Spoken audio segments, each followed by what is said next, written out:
Folks, listen up. Can we all agree that bank fees are one of those things we've all just accepted for way too long?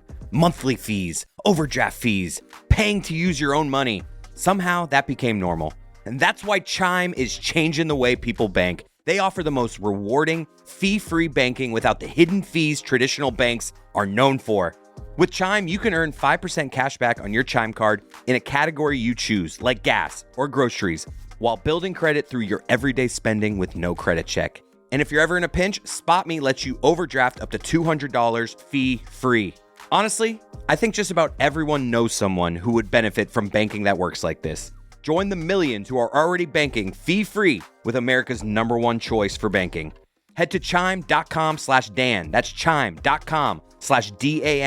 Sign up now. It only takes a few minutes. Chime is a fintech, not a bank. Banking services and Chime card provided by Chime's bank partners. Qualifying direct deposits required. Terms and limits apply. Go to chime.com/disclosures for details. Get your tickets now for the Dog Stars. It's no surprise how fast civilization can disappear. Out there, it's kill or be killed. Jacob Elordi. There are people out there. They need our help. Josh Brolin. Shoot first and inquire afterwards. Margaret Qualley. Ow! Okay, tough guy. And Guy Pearce. Arm up! The Dog Stars. Directed by Ridley Scott. In theaters August 28th. Get tickets now. Rated R. Under 17, not admitted without parents.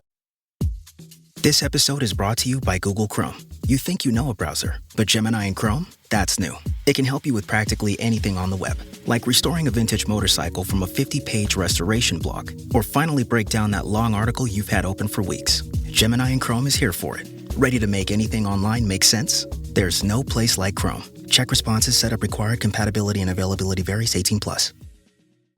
What is the number that is fine with you? Is there a benchmark? Is it fine? How many children can be raped and it's fine if you're in relation to the immigration community?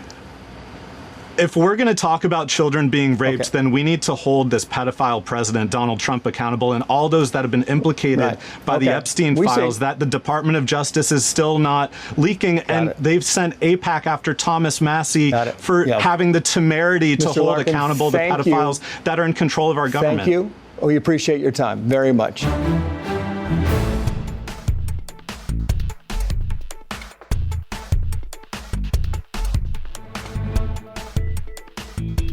I mean, you can see, Roy, how Fox News anchor Trace Gallagher knew he walked right into it. Like, at the end of his own question, he specifically added that kind of addendum where he's like, this is talking about strictly in the context of immigration, because I think I just realized as soon as the question spilled out of my mouth that I know where this son of a bitch is going to go with this. And that son of a bitch is Oliver Larkin, who is the Democratic challenger to Jared Moskowitz, the Democratic incumbent in Florida's 25th Congressional District. Did I get that? With the gerrymandering, redistricting, we call it here in Florida. We can't even figure out like which. We always talk about Roy's district, but then we can never remember which district you're in. Well, we officially have it as District 24 in my area. You are neighbors to Oliver Larkin's challenge. So Oliver, before I get into the fact, I've never talked to a real live or interviewed a real live Democratic socialist before. So this will be I had a friend who was one who left years ago because they got a little too crazy even for him. So we'll get to talk about that. I'll get into my David Attenborough a little bit, and we'll go wildlife sociology. We'll be like, we have a real life Democratic socialist here to talk to you. But first, Oliver, that viral moment from your Fox News interview a week or so ago with Trace Gallagher, I mean, he just walked right into that one, didn't he? Yeah, and he had asked the question in a really inflammatory way 2 or 3 times before that, and I tried to give the responsible answer of immigrants commit fewer crimes in proportion to U.S. citizens, that we have nothing to fear with immigrants coming to this country to seek a better life. But as soon as he invoked the child rape accusation, then if you're going to play that game, then we're going to have to talk about the Epstein files and Donald Trump. So it was not the answer I intended to give, but you can only demonize immigrants so much before we call out the elephant in the room. You were not trying to go viral. You didn't go through all the trouble as a Democratic socialist to go on Fox News in order to not get a clip that you could share to X, Twitter, Instagram, TikTok? Okay. Maybe I was looking for a fight. I knew what I was getting into going on Fox News, but that was not the alley-oop that I was expecting for them to throw it off the backboard for me. Yeah, I mean, if the guy sets it up, I mean, what else are you going to do? But put it through the net, man. Oh, I know. I couldn't hit the cart fast enough, but Roy knows exactly what I'm thinking is ready to do it live. Sports! There you go. Okay. Before I start asking you some invasive questions, because you're a...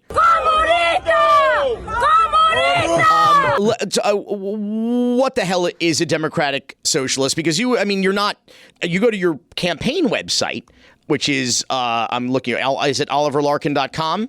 Oliverforcongress.com. Oliverforcongress.com. And it says right there, you are the Democratic Socialist candidate running against Democrat incumbent Jared Moskowitz. So what does that mean? You're a Democratic Socialist. What does it mean to people who would want to vilify or demagogue that?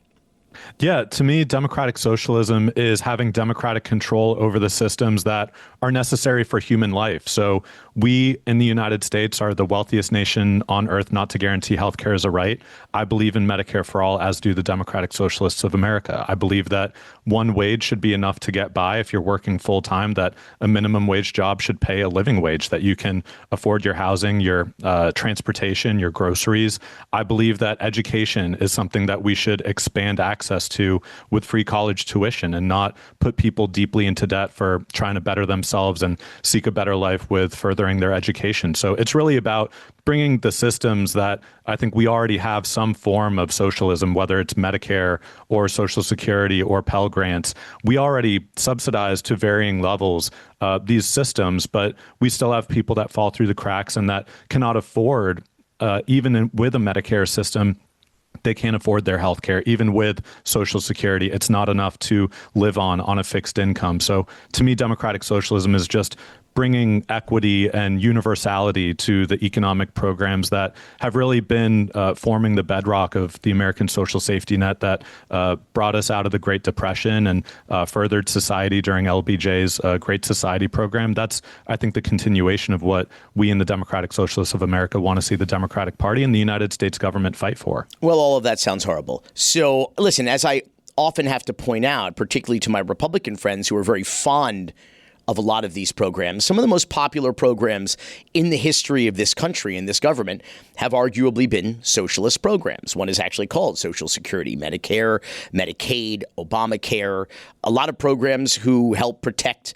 the underprivileged, the elderly after they retire and pay into a system that now the Republicans seem very passionately wanting to dismantle and or privatize. I think you make some interesting points there. There are some other issues as well. I mean, let's look at the Democratic Socialists of America's 2026 agenda. They're abolish the Senate. Where are we on this? Abolishing one of the two houses of the third branch, or really the second branch of government. Yeah, the Democratic Socialists of America is a big organization with 120,000 members. I'm running for Congress to engage with the system as it exists today and make sure that we are bringing more democratic accountability to the systems that govern our lives. We have historically low approval ratings with Congress, and we see Mitch McConnell, or we don't see Mitch McConnell. Where is he? We have a system that is dysfunctional, that does not have equal levels of democracy. If you're a Washingtonian living in Washington, D.C., this has never truly been a democracy for you. So I believe that in Florida, we need to win this Senate race. We need to send, in my estimation, Angie Nixon to the U.S. Senate and bring a Democratic Senate majority to put a check on Donald Trump the same way that we're fighting for a Democratic House majority. But as a long-term goal, I do think that we need to look at expanding the House of Representatives, of bringing more ranked choice voting into the system to, yes, look at a system that privileged white slaveholding, landowning male citizens that was designed to suppress real democratic participatory democracy in our system. So this is a long-term outlook, a framework that DSA has passed as a platform, but for our campaign, we're really focused on delivering for Floridians in November and really affecting the kind of change that we need to see to lower the cost of living. So, well, when you bring up Mitch McConnell, I have to always disclose again to the audience that we pre-record some of these segments. So he might be dead. He might be alive. By the time this goes up and online, there's really no telling. Mitch McConnell could be back on the Senate floor tap dancing by now, for all we know. I think it's extremely extremely unlikely. And I do want to say, because I know Roy has a question for you, I don't believe, and this is going to open up a whole can of worms, that Angie Nixon, who I like very much, has been on this program. I don't think she can win statewide. And I know that is not the most popular opinion amongst, a certain segment of the Democratic Party. I think the Democrats, especially in this state, should want to try to win for a change. That would be a nice change of pace in the state of Florida. I don't think that a self-avowed Democratic socialist is going to move the needle in a statewide election in Florida. I think Vindman is the much more likely, if there's a chance to unseat the unelected Republican incumbent for the United States Senate, Ashley Moody. I think, reasonably speaking, in terms of galvanizing NPA support and maybe even peeling away some Republican support along with a depressed Republican turnout, Florida is darker red than Georgia or Texas right now. We are not a purple state anymore. And to see this state go from dark red to Democratic socialist in a statewide U.S. Senate election in a single cycle seems just extremely unlikely to me. I know you'll have something to say about that, Oliver, but I know Roy has something. Yeah, there's another institution in this country right now with low approval ratings, and that is the Supreme Court. Now, assuming that both wings of Congress gets flipped, do you believe that... Big assumption. That's a gigantic assumption. Do you believe that the Supreme Court should be expanded? Yes. There are three big changes that I think we should use to change the nature of the Supreme Court. One is expanding it to 13 justices. I mean, we had Merrick Garland denied a hearing by Mitch McConnell for 13 months before a presidential election, and then saw Amy Coney Barrett confirmed when millions of votes had been cast in the 2020 election. So the hypocrisy to rig the Supreme Court majority with a 6-3 conservative supermajority, we need to expand the court to 13 justices. We also need a binding code of ethics. We've seen the violations or what would be violations under any reasonable system of Sam Alito and Clarence Thomas accepting gifts, accepting vacations from people like Harlan Crow, billionaires with business before the Supreme Court. And then I would like to see term limits. I think that an 18-year term limit that I've seen introduced is a reasonable one. We should not have lifetime appointments, especially when these conservatives are going to look at people coming out of the Federalist Society that are maybe 40 years old that could sit on the court for 40 or 50 years. So, we need major changes in the Supreme Court. And hopefully I would be part of a committee like the House Judiciary Committee to provide some level of greater scrutiny and oversight than what the Republicans are providing right now.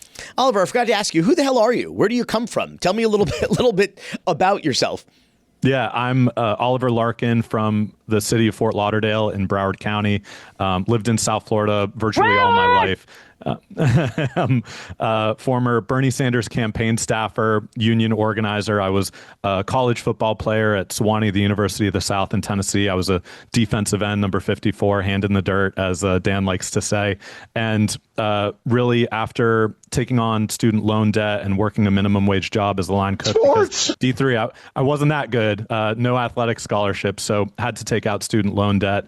And right at the time that Bernie Sanders was launching his campaign for president, I was really radicalized by Rick Scott winning his re-election for governor at the time in 2014 when he was banning terms like climate change. It just confounded me when climate activism was the thing that I got involved in before really electoral politics in high school and college. So I worked on the Sanders campaign, traveled the country, then went to unionize my workplace with the News Guild Communication Workers of America, doing advocacy work with candidates, with campaigns, including with then New Florida Majority, now Florida Rising's 2018 Amendment 4 campaign to restore voting rights to over 1 million Floridians.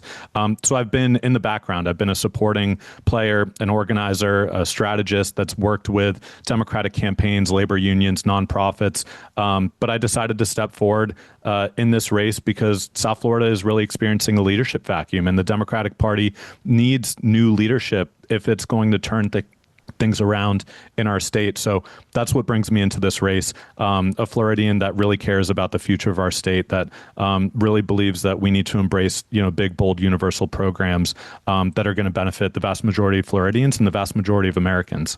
Before we go then, one last question. You're in a primary with the incumbent, Jared Moskowitz. Why you? Why not Jared Moskowitz? Yeah. Why me? I'm showing up. I'm fighting for Medicare for all, for universal child care, for paid family and medical leave, for ending this illegal war with Iran and stopping the law breaking of both U.S. and international law by continuing to fund war crimes overseas. So I want to see our taxpayer dollars spent where they belong here at home. I'm not taking a dime of corporate PAC money. We've got over 13,000 individual campaign donors, so nothing from APAC, AI, cryptocurrency, none of that. And this is in stark contrast to our incumbent representative, Jared Moskowitz, who, in addition to being a self-described Ron DeSantis Democrat with 2 political appointments by our governor, our Republican governor, he was the first Democrat in Congress to join DOJ. He was the only Democrat in our state delegation to vote for the Lake and Riley Act after Donald Trump promised mass detention and deportation on the 2024 campaign trail. Congressman Moskowitz also personally recommended Adam Hasner, a former Republican House Majority Leader and GEO Group private prison executive, to lead Florida Atlantic University. This is not the kind of leadership that South Florida, our state, or our country deserve. We deserve someone who's willing to show up, have public town halls, engage with the community. That's what we've been doing. And that's what we'll continue to do after August 18th and after November 3rd when we win this election. So I hope everyone in Miami-Dade, Broward, Palm Beach County gets out and vote. Early voting starts in Miami-Dade on August 3rd, so it's already underway. Early voting in Broward and Palm Beach on August 8th and Election Day, August 18th. I don't think we've had a guest who, with their last response, has opened up more cans of worms that have left me with far more questions to ask them, but we're out of time, and I hope that you will come back sometime so I can ask all of those questions, because that was just some rapid fire shit, and I know I asked for it. I'm not complaining. I'm just saying I have a lot to ask you about that, and I appreciate you coming on, and best of luck to you. It is oliverforcongress.com. Oliver Larkin, thank you. Thanks, Billy. Folks, listen up. Can we all agree that bank fees are one of those things we've all just accepted for way too long? Monthly fees, overdraft fees, paying to use your own money. Somehow that became normal. And that's why Chime is changing the way people bank. They offer the most rewarding, fee-free banking without the hidden fees traditional banks are known for. With Chime, you can earn 5% cash back on your Chime card in a category you choose, like gas or groceries, while building credit through your everyday spending with no credit check. And if you're ever in a pinch, SpotMe lets you overdraft up to $200 fee-free. Honestly, I think just about everyone knows someone who would benefit from banking that works like this. Join the millions who are already banking fee-free with America's #1 choice for banking. Head to chime.com/Dan. That's chime.com/DAN. Sign up now. It only takes a few minutes. Chime is a fintech, not a bank. Banking services and Chime card provided by Chime's bank partners. Qualifying direct deposits required. Terms and limits apply. Go to chime.com/disclosures for details.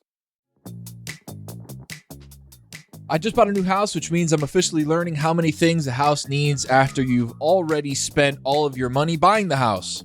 And windows, apparently you can't just leave those wide open and let the entire neighborhood watch Tony TV for free. That's where Blinds.com can help. For 30 years, they've made it easy to find the perfect fit, covering more than 25 million windows and earning 50,000 5-star reviews. You can go full DIY or have a licensed and vetted pro handle the measuring and installation, or land somewhere in between. Need help with the style? Book a free consultation with one of their award-winning design specialists, and they'll even ship samples fast and free. Plus, everything is backed by their 100% satisfaction guarantee. Right now, Blinds.com is giving Le Batard Show listeners an exclusive $50 off when you spend $500 or more. Just use code DAN at checkout. That's code DAN, D-A-N, at checkout. Limited time offer. Rules and restrictions apply. See Blinds.com for details. Folks, you could tell who's really in charge at my house by watching my dog Benny when a package gets delivered. She'll sit by the front door like she's expecting an online shopping haul, and honestly, half the time she is. If you're a pet parent like me, you know about Chewy. And when they say they've got everything you need to keep your pet happy and healthy, they are not kidding. Chewy has over 100,000 products from all the brands Benny loves. Food, treats, toys, beds, you name it, it all shows up in 1 or 2 days, which is perfect because I usually remember we're almost out of dog food when we're out of dog food. Plus, if Betty decides she suddenly doesn't like something, Chewy's 100% satisfaction guaranteed makes returns super easy. I use Chewy, and you should too. For life with pets, there's Chewy. And right now you can save $20 on your first order and get free shipping by going to chewpanions.chewy.com/LeBatard Show. That's chewpanions.chewy.com shop.chewy.com/LeBatard Show to save $20 on your first order with free shipping. Minimum purchase required. New customers only. Terms and conditions apply. See site for complete details. So getting to August, it's now the end of the summer, and it feels a bit like the calm before the storm of the fall schedule. The show, there's broadcasting gigs, everything else. And so I need clothes that are comfortable, that look good, and don't require a lot of thought, especially here in Miami in the humidity where I'm going to sweat through everything. And that doesn't happen for me right now because I've been upgrading my staples with Quince. Their ultra soft organic tees have become an easy go-to for me. They fit well, they feel premium, and they work whether I'm headed to the studio or if I'm going out afterward. Quince delivers that quality for 50 to 80% less than similar brands by working directly with ethical factories and cutting out the middlemen. I use Quince, and you should too. So, upgrade your everyday. Download the Quince app for app-exclusive offers or go to quince.com/Dan. Get free shipping on your order and 365-day returns. Now available in Canada and the UK too. That's QUINCE.com/Dan. Colleagues, we have three people talking at once, and this is a professional meeting. We answer Colleagues. professionally. I'm not sure Commissioner, what you're listen. Commissioner King. One, don't point your finger at me because I'm not your child. Don't point your finger at me.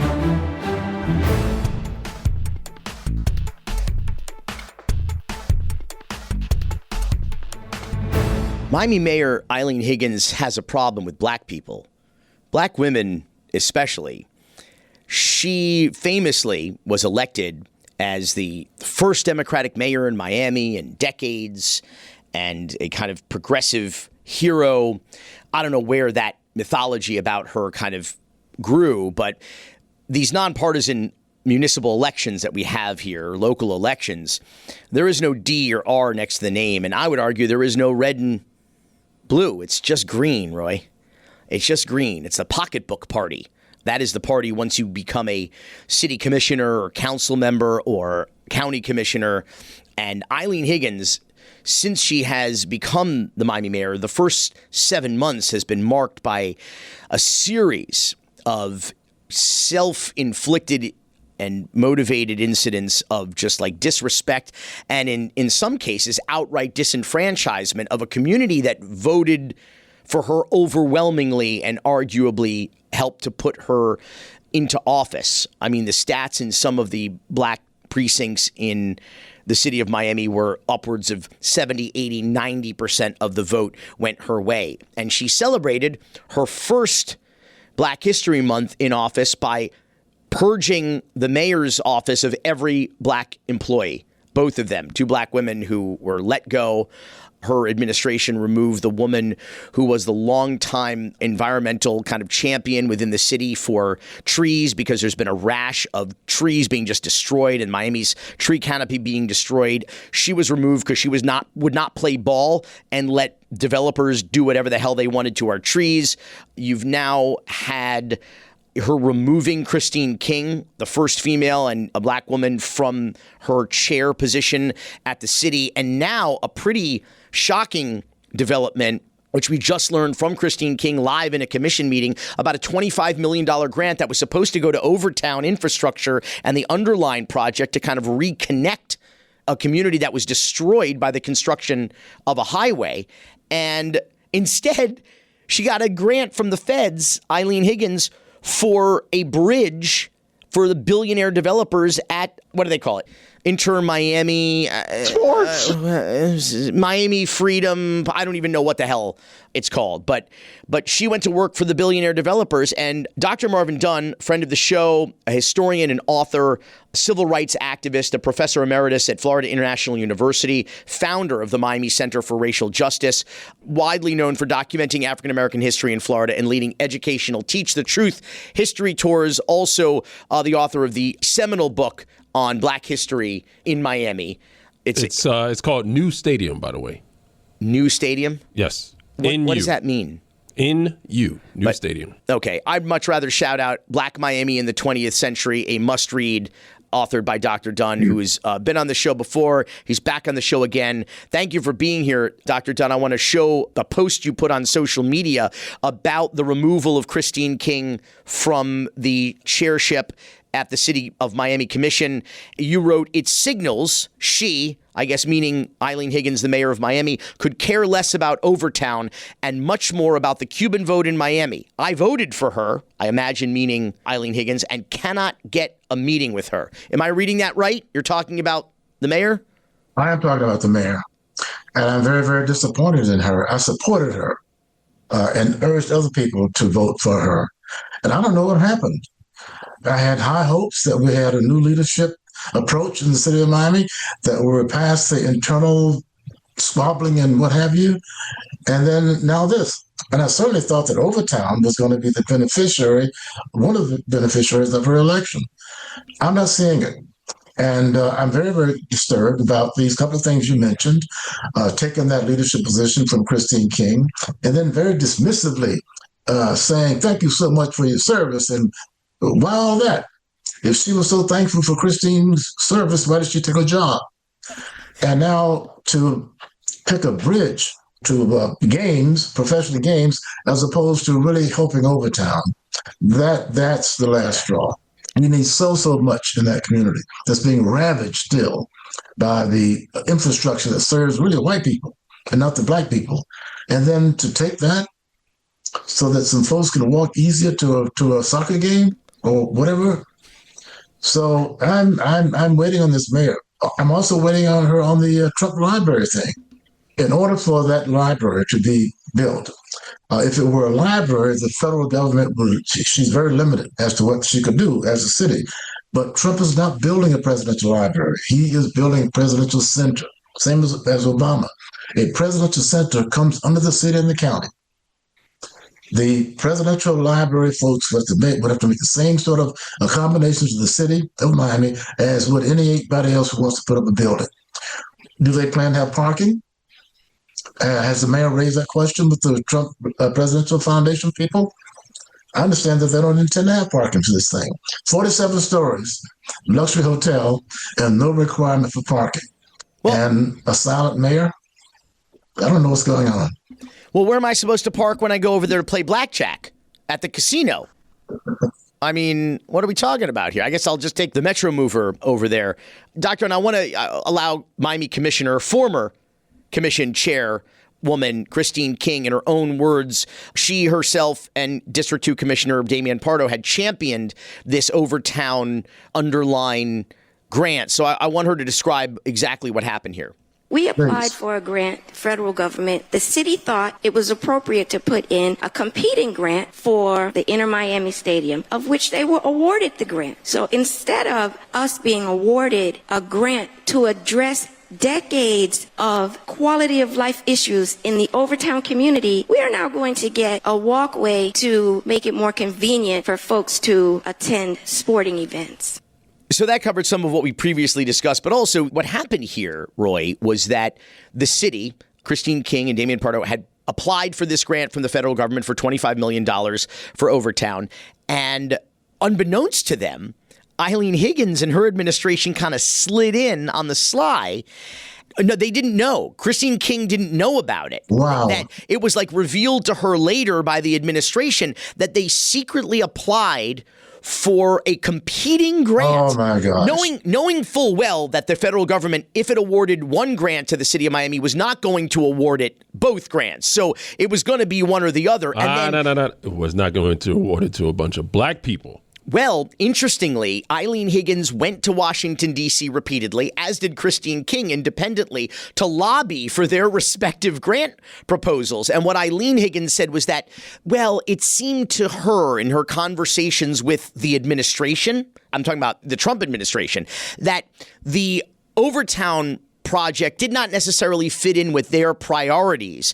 And her oligarch bridge, her sports welfare bridge for Jorge Mas and, her bend over for Beckham over here, that was much more aligned or attuned with the administration priorities. And so, in fact, she had even, I think, had considered finding a way to withdraw the Overtown application because she was concerned that it might, I don't know. It's all just, at this point, just sounds like a bunch of bullshit excuses.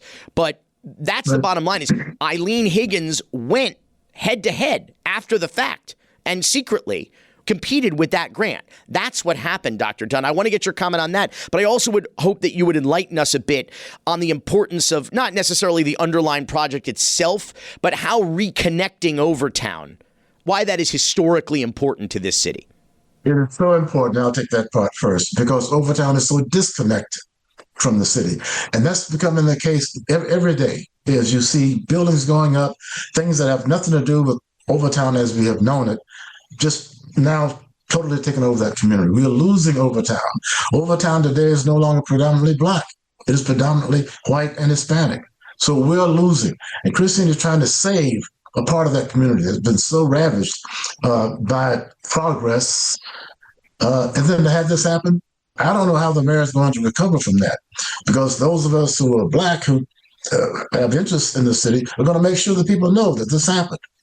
Why secretly? Why not be open about it? This is the way that the city of Miami used to be run.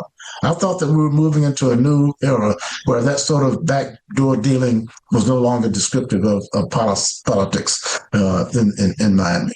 So she's going to have a hard time recovering from this because we're not going to forget. And I also should add, this is not new. Overtown has always been the last one to get to the trough and only to find it empty or just filled with stuff you wouldn't want anymore. So this is typical of the way that community has been treated historically. And I was very optimistic and hopeful when this new mayor I celebrated when she was elected. But now silence on the Trump library, allowing this takeaway from Overtown, she's losing me. Dr. Dunn, why don't you talk about the history of Overtown, how it's our Black Wall Street and the original sin of the entire town being split apart by the building of I-95. When the city of Miami was founded in 1896, the requirement was that Black people had to live in Overtown. It's called a colored town at the time. Now, if you were Black and you were in Coconut Grove, you were fine. If you were Black and you were in Lemon City, now Little Haiti, you were fine. But if you came into the new city of Miami and you were a Black person, you lived in Colored Town. And you could not be outside of Colored Town after dark without a pass signed by a white person. So Overtown was isolated, but it was also very successful. Black folks had to spend their money in Overtown. When my dad came to Overtown in 1938, he said you couldn't walk between the buildings on 3rd Avenue and 2nd Avenue. There's so many businesses. Overtown had 3 or 4 movie theaters. It was booming, but a lot of that was because of segregation itself. And you could not spend your money if you were Black outside of Overtown. Added to that comes that expressway. Now keep in mind that 95% of the people who live in Overtown are renters. Black folks in Miami-Dade County, but in the city of Miami in particular, are landless people. So the interstate comes through to serve the broader community, not the folks of Overtown. And between the late 1950s and mid-1960s, they wipe out the Overtown community with that interstate. Overtown went from 40,000 people to about 12,000 people in a decade. And those folks who left moved north into Liberty City. So you wonder why Liberty City became such a problem with crime and crowding. Go back to the expressway. And the folks who moved up there didn't have land, didn't have money. What did they have to do? Move into those apartments, those concrete monsters, as we call them. So Overtown has always been vulnerable to neglect, vulnerable to injury. It has always been a place where the people who lived there had relatively little political power or economic power. So these kinds of things could happen to Overtown. And as long as the Cuban vote is so powerful, no wonder we have a mayor who won't speak out against the Trump library or who would allow a sporting bridge walkway to be more important than doing something meaningful about Overtown. Very, very disappointing. I think Overtown was known as like the Harlem of the South because it was such a vibrant cultural and economic center for the Black community. My grandfather was 98 years old. When he was running nightclubs in Miami Beach, he had Demita Joe there. He had Sammy Davis Jr. there.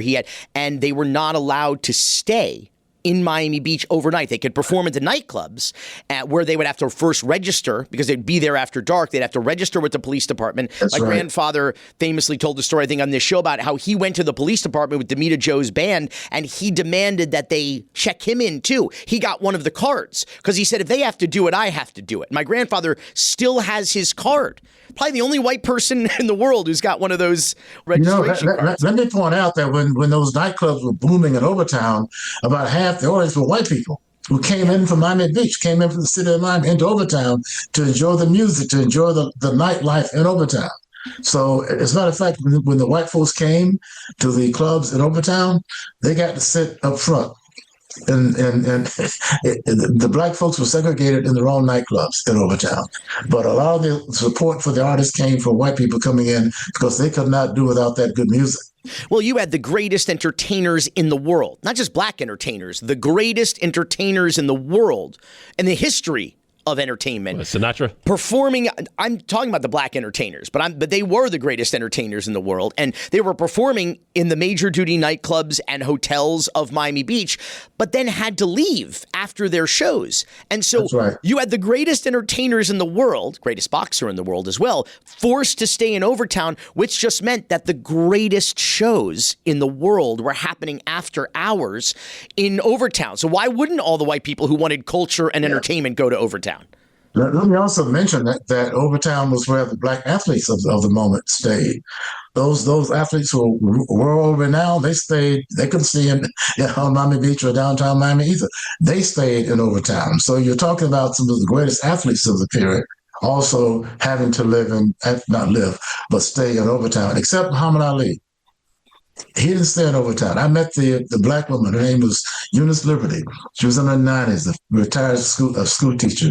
When Ali came to Miami, and he came often, he stayed at her house in Brownsville, and she took care of him. She said if Ali had tried to stay in Overtown, the women would have swamped any building he was in. So he stayed up there, and she took care of him and shared a lot of stories with me about him. But Overtown, you're right, was the Harlem of the South.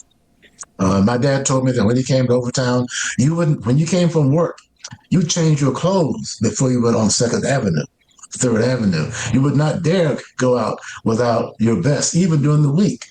So there was all of that. And crime unheard of, community togetherness, incredible. And then it's all gone away, almost all of it. We have some buildings that will probably survive, but I'm not sure that much else will. People interested in this in pop culture, there is a wonderful play and a movie that was made from One Night in Miami, which is a fictionalized scenario in which February of 1964, the famous Cassius Clay, Sonny Liston fight in Miami Beach, and you have, then Cassius Clay, soon to be Muhammad Ali, Malcolm X, Jim Brown, Sam Cooke, all gathering at the Hampton House, which is still there, the historic Hampton House. And because people think of Miami as this, international metropolitan city, we were the Jim Crow South with sundown towns. And I think a lot of people today kind of forget that and neglect that. And I feel like, the more this administration, the presidential administration, but now maybe even the local administrations, keep this up, we might be right back there again. Do we have time to talk about the race of Judge Marvin Ruiz, who ruled against the Trump Library? What's happening with her? Are we out of time? We have time for whatever you want to talk about, Dr. Dunn. Okay. I really would like to talk about this just for a moment. Judge Mabel Ruiz is on the ballot, and she's being opposed by a MAGA candidate who has never tried a jury case. And the reason that this judge has drawn opposition is because she stopped temporarily the Trump Library and the steal of that land from Miami-Dade County. And I'm just asking folks to just be aware. A lot of us don't think about judgeships, who to vote for. We just sort of skip it. But please vote for Judge Marvin Ruiz. She really is a good judge. She stood up to Trump, and she's paying the price. MAGA's trying to get the woman off the bench. So please give a good, fine judge a chance to continue to serve our community. And thank you for a chance to say that. I talked about this with Bonita Jones Peabody. I'm not a fan of judges being elected at all. I think it's toxic, but it is a thing that, unfortunately, that we have to do as voters here in this community. And I think it appears as though 2 of the 3 branches of the federal government have basically already failed us. And I think that 3rd branch, the independent judiciary, is kind of holding on, barely holding on to the bark there. And I think we need to do everything we can do. Because remember, she didn't stop it from happening, as you said. She temporarily stopped it from happening in accordance with the law. She had an injunction. And then when the law said, informed her the other way, she pulled the injunction. So the idea that there should be some sort of takeover. Exactly. Yeah, when they had that second meeting the second meeting is why she didn't have to let them move ahead. But I'm just so hopeful that her judgeship will survive and that people recognize that just because someone has a lot of money, as her opposition does, that a good judge needs to get support from the community. Go to Miami Center for Racial Justice.org. Yes. Find Dr. Dunn. Follow Dr. Dunn. It is always a pleasure and an education. Thank you for having me. I always enjoy you. Thank you. Cocaine's. This episode is brought to you by ChatGPT. Hey, it's Bill Simmons from the Bill Simmons Podcast. Have you guys heard about ChatGPT work? It's the new way to use ChatGPT for bigger multi-step projects. And when you need more than just answers, give ChatGPT work access to your apps and files, and it can create real work documents like spreadsheets, slides, and structured reports. Get started at chatgpt.com by selecting work mode, available on Plus and Pro plans.